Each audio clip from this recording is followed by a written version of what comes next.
Bonjour chers internautes, bonjour chers amis, bonjour chers amoureux de l'entrepreneuriat. C'est avec plaisir que nous vous retrouvons sur notre plateforme Accompagne-moi dans notre rubrique 30 minutes pour l'entrepreneuriat. C'est toujours un plaisir de vous retrouver au travers de nos différentes thématiques pour parler de l'entrepreneuriat, pour parler des entrepreneurs. Aujourd'hui, notre thème, ce sera la planification disciplinée et la pérennisation de la maîtrise de soi. Mais avant d'aborder le thème d'aujourd'hui, permettez-moi de faire un petit rappel de ce que nous avons parcouru ensemble la semaine dernière.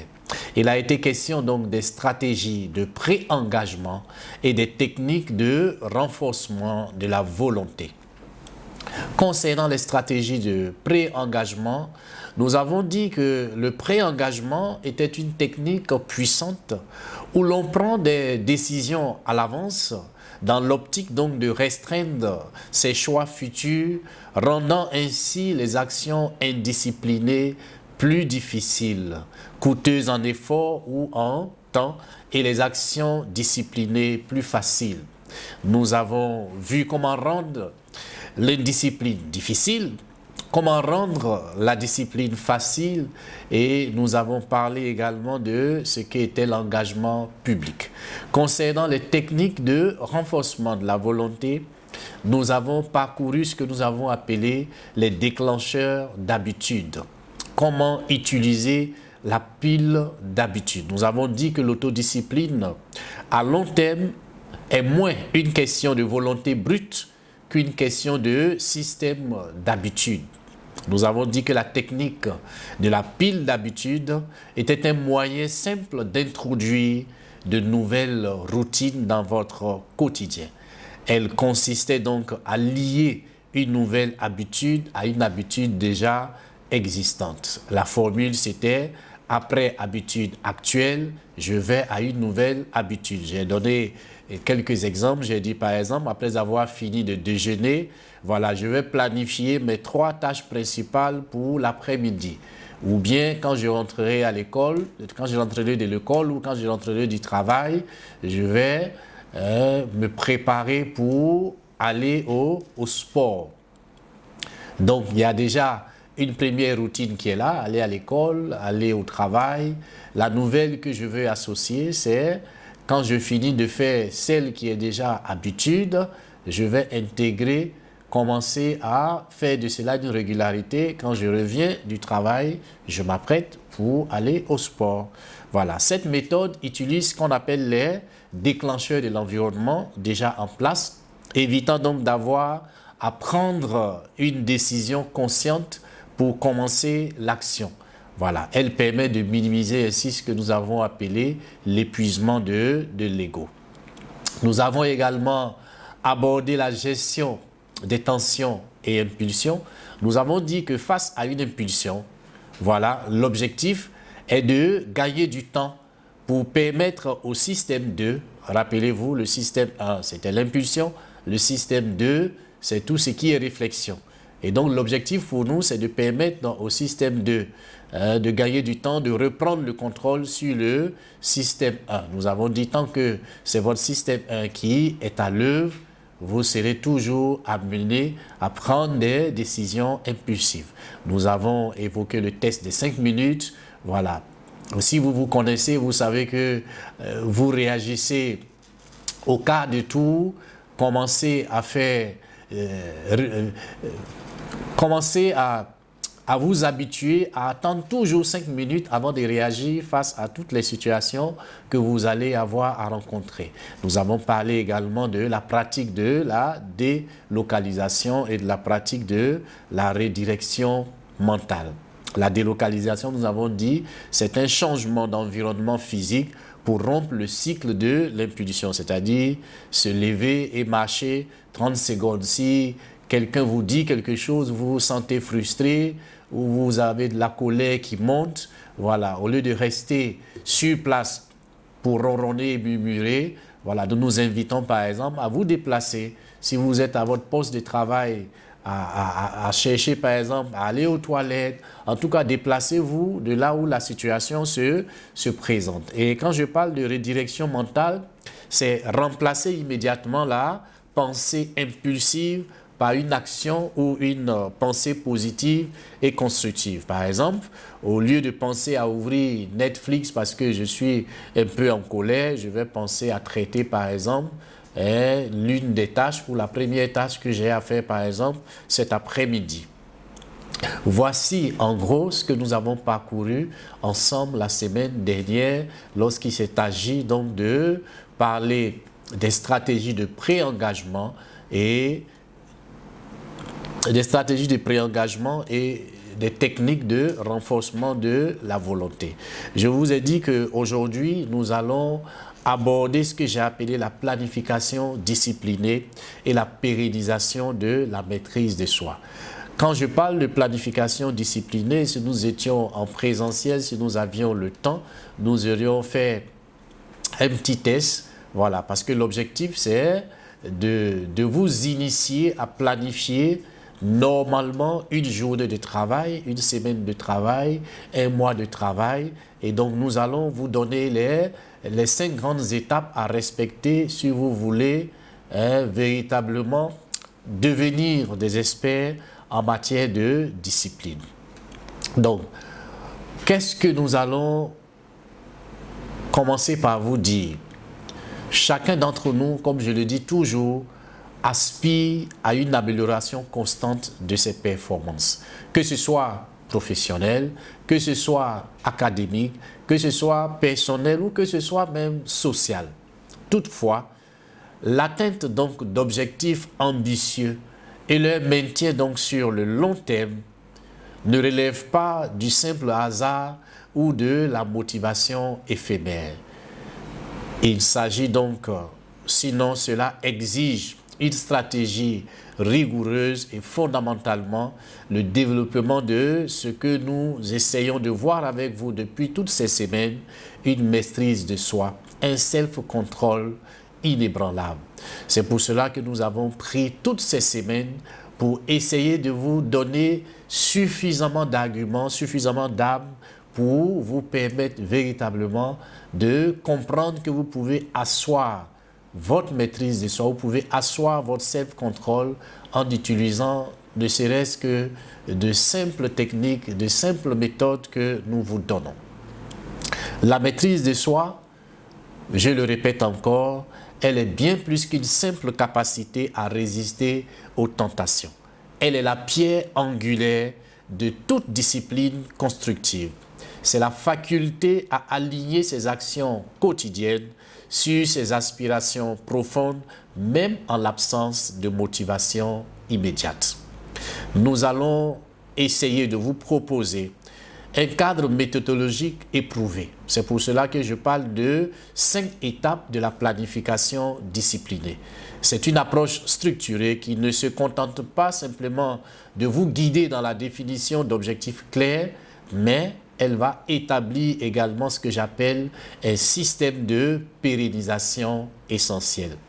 En intégrant donc ces étapes que nous allons voir, vous allez transformer vos intentions en actions mesurables.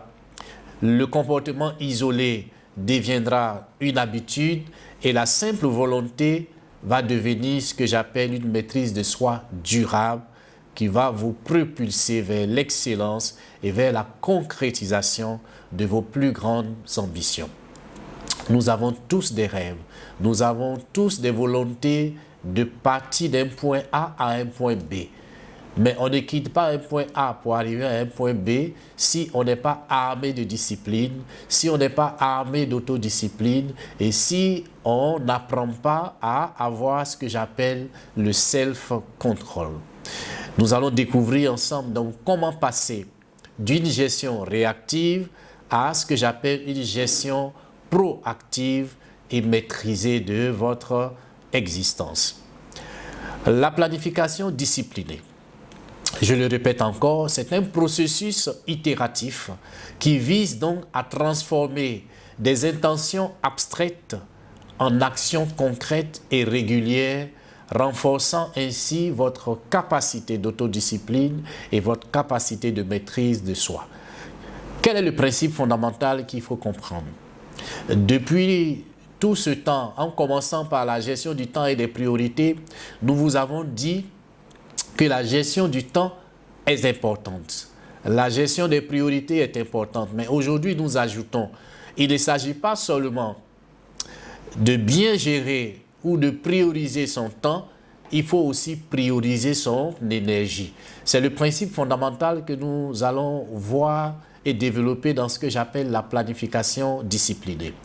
Qu'est-ce que je veux dire? Le niveau d'énergie pour chacun d'entre nous va varier en fonction du moment de la journée. Il y a des moments typiques où l'énergie est haute. Généralement, le matin, aux premières heures, juste après une pause, en ce moment-là, votre énergie est haute.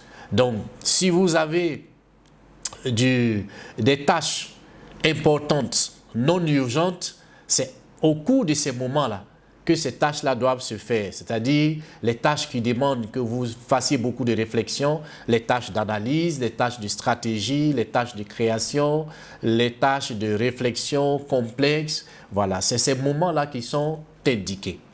Et il y a des moments typiques où l'énergie est moyenne, en milieu de matinée, au début d'après-midi, voilà.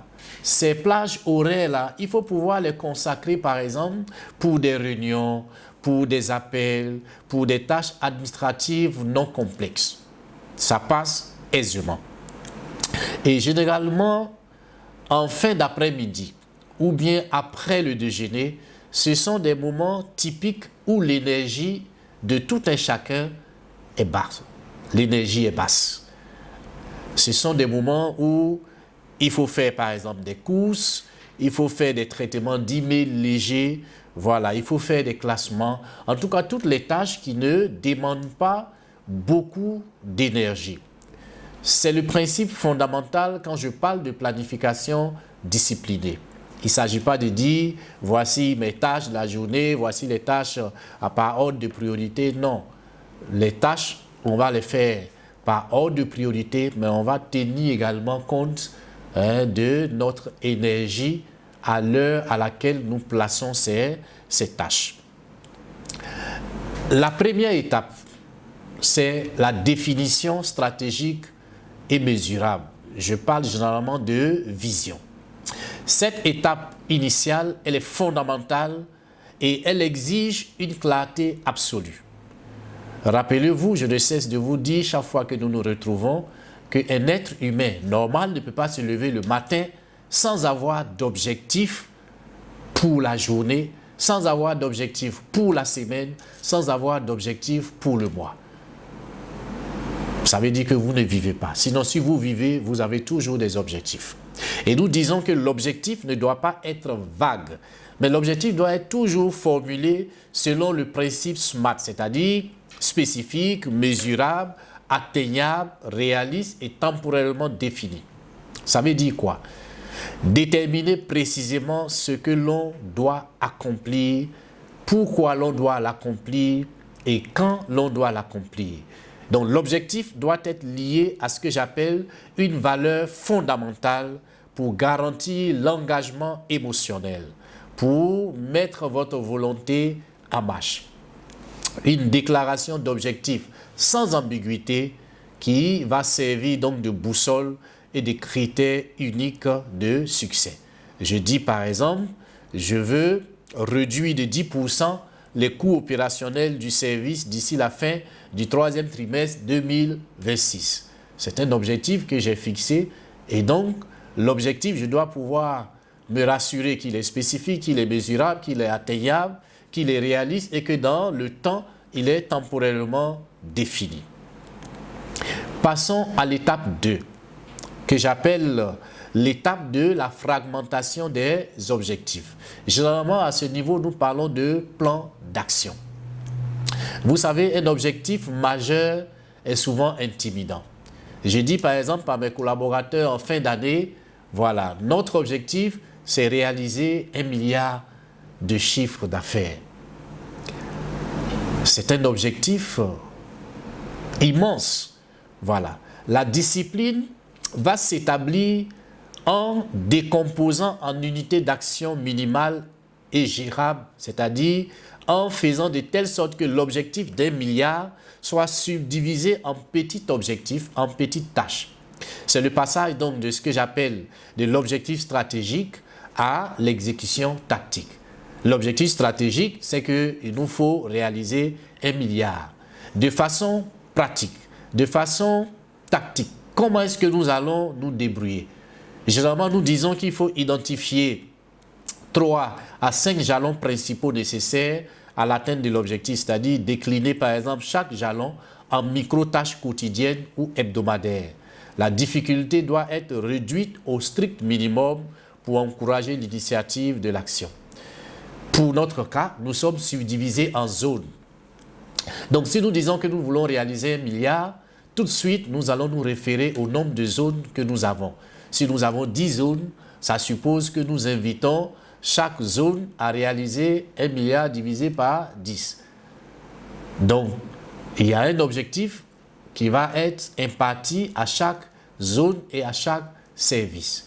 Et au niveau des zones et services, nous allons encore regarder ces objectifs et nous allons mettre en place des activités à réaliser pour nous permettre justement d'atteindre l'objectif qui a été fixé à notre zone et toutes les zones feront ainsi. Donc l'objectif d'1 milliard, nous allons la subdiviser en petites tâches, en petits objectifs, de telle sorte que ceux qui auront à faire ces petits objectifs soient capables donc d'entrer dans le moule et de se mettre au travail pour que ces objectifs-là soient atteints.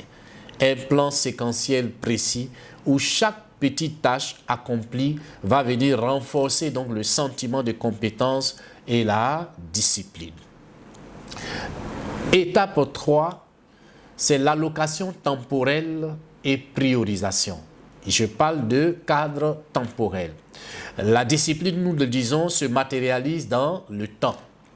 Si une action n'est pas inscrite dans l'agenda, ça veut dire que cette action-là, elle n'existe pas. Il ne suffit pas donc de savoir quoi faire, il faut décider quand le faire.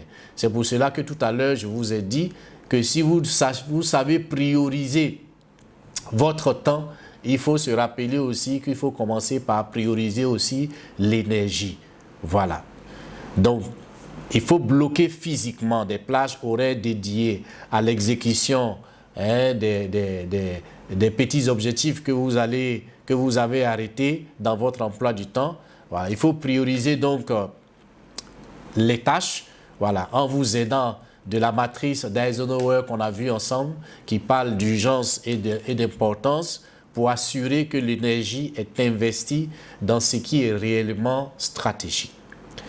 Une structure journalière rigoureuse où la discipline est institutionnalisée et les distractions minimisées au maximum. L'étape 4, c'est l'exécution focalisée et rituelle. Là, je parle de la discipline en action. C'est l'étape de la mise en œuvre où la maîtrise de soi est directement sollicitée. Elle repose sur ce que j'appelle la création de rituels d'exécution qui diminuent la friction du démarrage. Qu'est-ce que je veux dire? Il faut développer des routines immuables.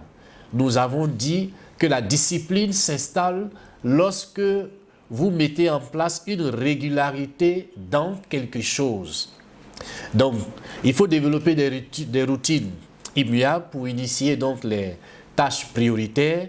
Il faut utiliser par exemple la technique du Pomodoro ou des sessions de travail ininterrompues pour maintenir ce que j'appelle une concentration maximale. Il faut résister activement aux sollicitations externes durant les plages de travail allouées. Il faut s'en tenir à ce qu'on a décidé. Donc une productivité accrue et le renforcement donc des boucles de l'habitude. C'est-à-dire lorsque le signal est donné, vous vous installez dans une routine et quand vous finissez, vous vous réjouissez de ce que vous avez accompli, quelque chose qui a été défini et auquel vous vous êtes tenu. 5, c'est l'étape de la pérennisation. Je parle aussi de revue systématique et d'ajustement. Vous savez, la pérennisation de la maîtrise de soi ne vient pas par la perfection, mais elle vient par ce que j'appelle la correction continue. Cette étape-là vient assurer que la planification reste pertinente face aux inévitables imprévus. À la fin de chaque semaine, vous devez réaliser une revue d'objectifs. Cette semaine, voici ce que j'ai planifié, voilà ce que j'avais décidé de faire. En fin de journée, qu'est-ce qui est fait? Qu'est-ce qui n'est pas fait? Pourquoi ceci n'est pas fait? Et donc, il y a des questions à se poser. Comme je dis, qu'est-ce qui a été accompli? Qu'est-ce qui a entravé le progrès? Les objectifs sont-ils toujours alignés sur la vision initiale? Est-ce que je dois ajuster le plan de la semaine suivante en intégrant les leçons apprises? Il y a tout un principe du bouclage de rétroaction.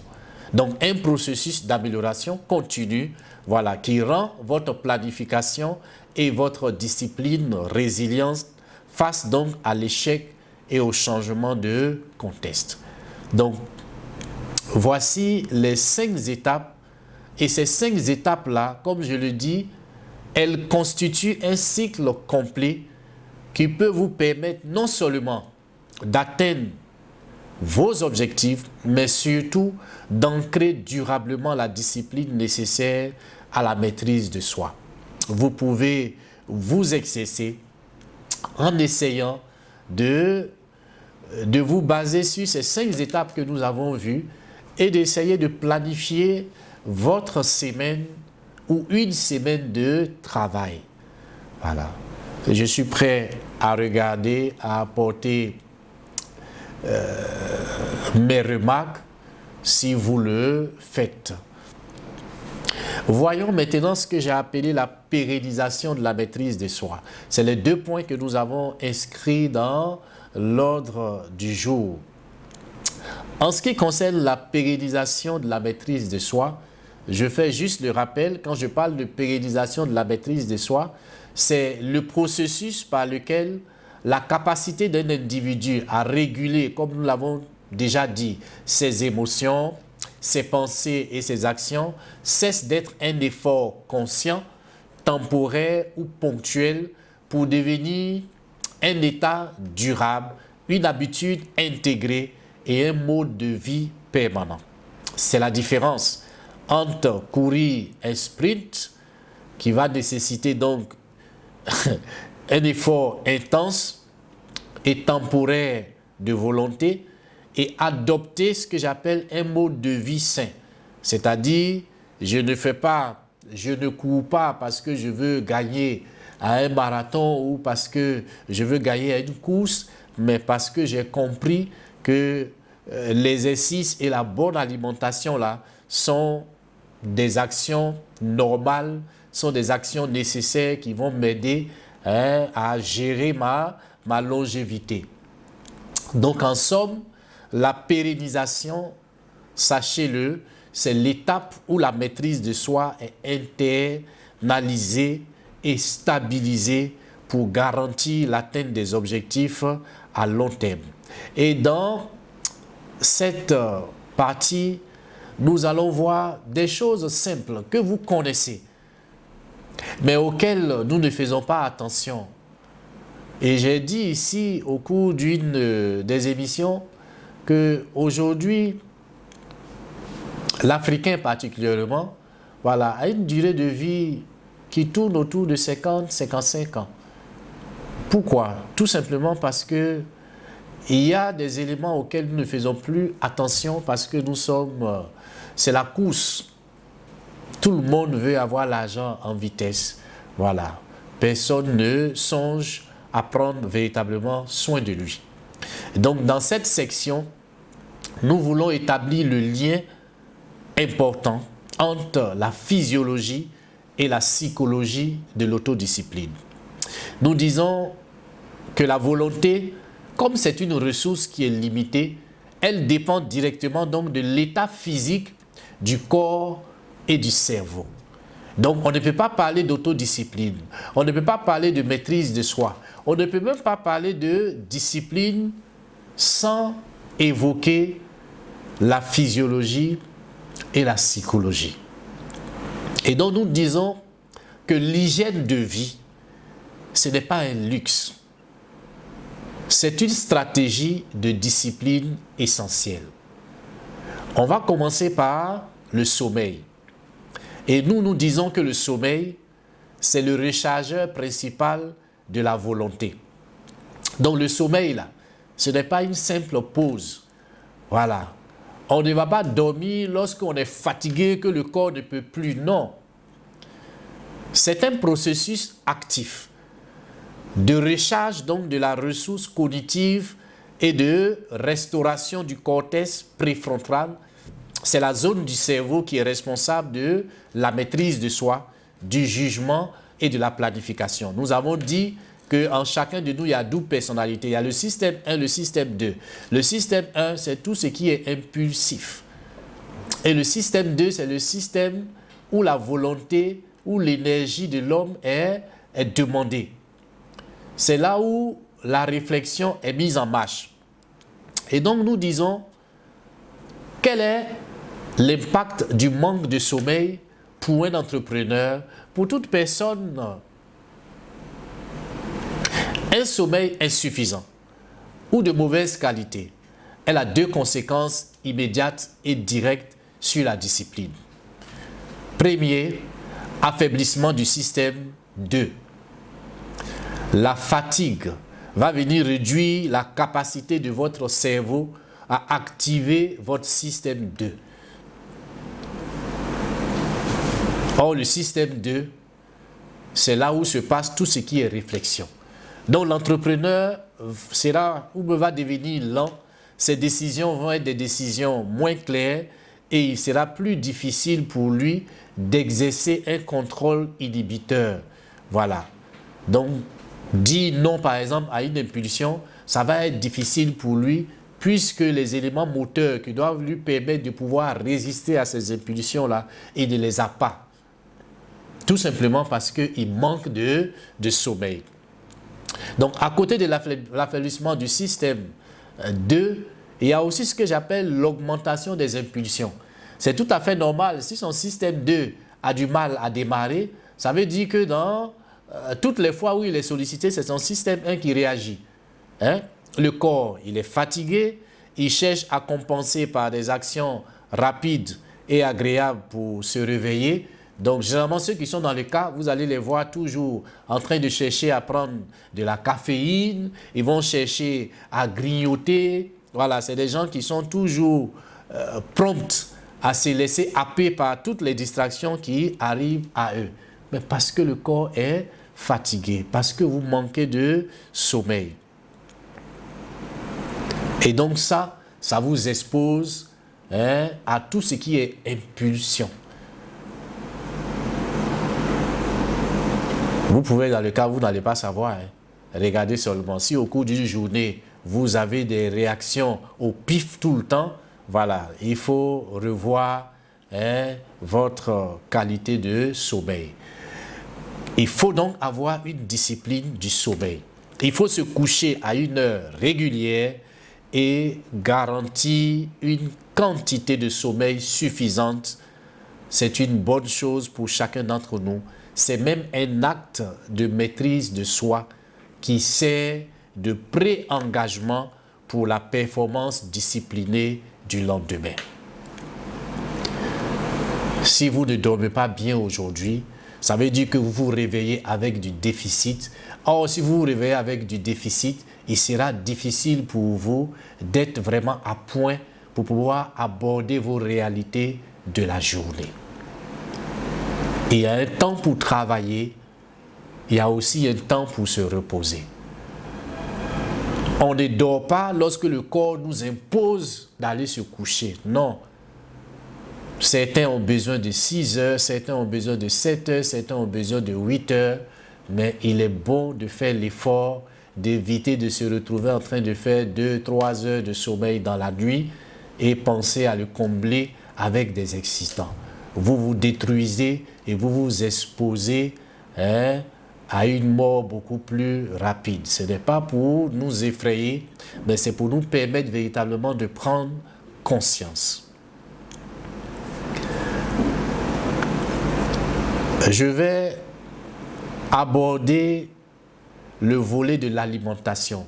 Là, je viens de parler du sommeil, j'aborde un peu l'alimentation et je crois que la semaine prochaine, nous avons vraiment mis du temps sur l'autodiscipline et la maîtrise de soi. Nous prendrons toutes les dispositions pour pouvoir clôturer la semaine prochaine avec ce sous-thème. Il y a un seul aspect que nous n'avons pas encore abordé, c'est l'aspect de la maîtrise de soi vu du point de vue spirituel. Nous ne pourrons pas terminer après plus de 8 semaines à débattre sur la maîtrise de soi si nous ne faisons pas une lucane pour vous dire ce que les livres saints nous disent en ce qui concerne la maîtrise de soi. Donc j'ai dit que l'alimentation, c'est le carburant du contrôle cognitif. Le cerveau, sachez-le, il est le consommateur d'énergie le plus gourmand du corps. Et l'exercice de la volonté, c'est-à-dire l'effort mental, augmente et sinon vient augmenter cette demande. Donc le carburant principal du cerveau, sachez-le, c'est le glucose. Donc vous et moi, nous avons intérêt à faire de telle sorte que nous créons une stabilité du glucose. L'autodiscipline est étroitement liée donc à la stabilité du niveau de glucose sanguin. À quoi je fais allusion? Je parle du sucre.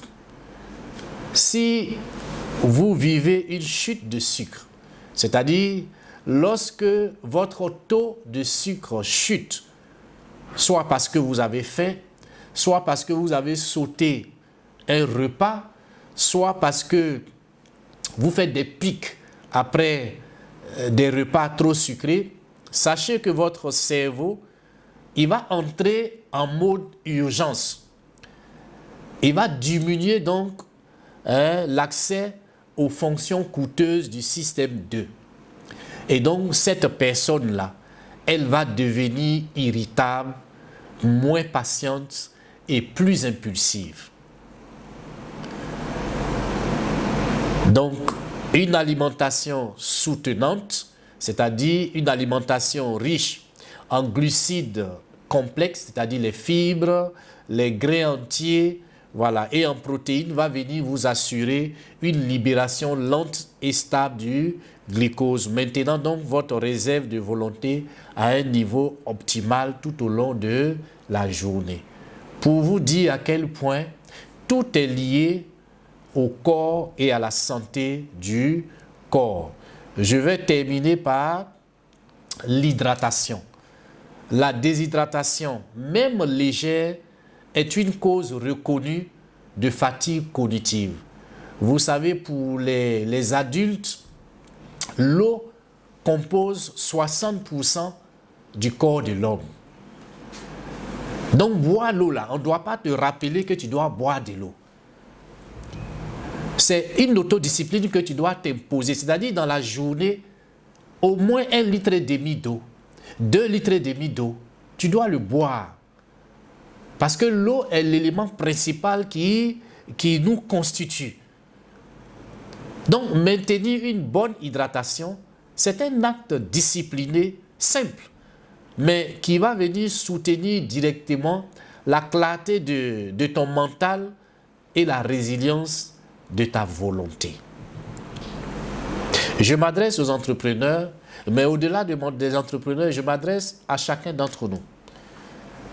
Négliger le sommeil et l'alimentation, c'est comme essayer de courir un marathon avec un réservoir d'essence vide.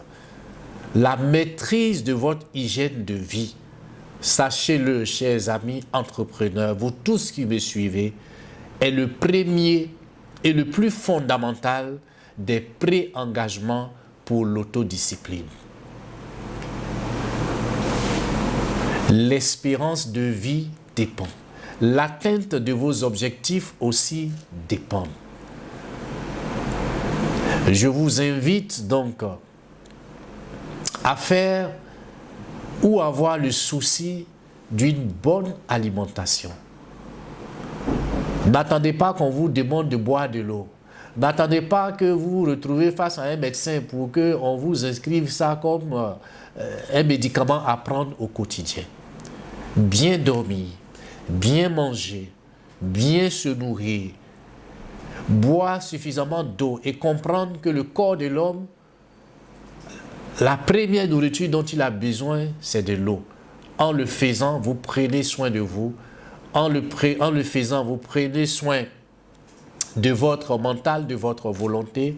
En le prenant, vous créez les conditions pour devenir une personne disciplinée, une personne autodisciplinée, une personne qui a son self-control, une personne qui a le souci de se gouverner soi-même. Nous continuerons la semaine prochaine et nous terminerons donc sur cette thématique. N'oubliez pas de visiter nos différentes plateformes. Ça a été un plaisir de partager ces instants avec vous.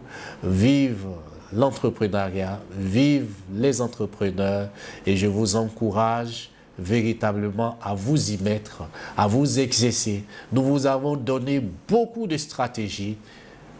Je crois qu'après ces différents lives, chacun d'entre nous doit être capable donc de s'essayer.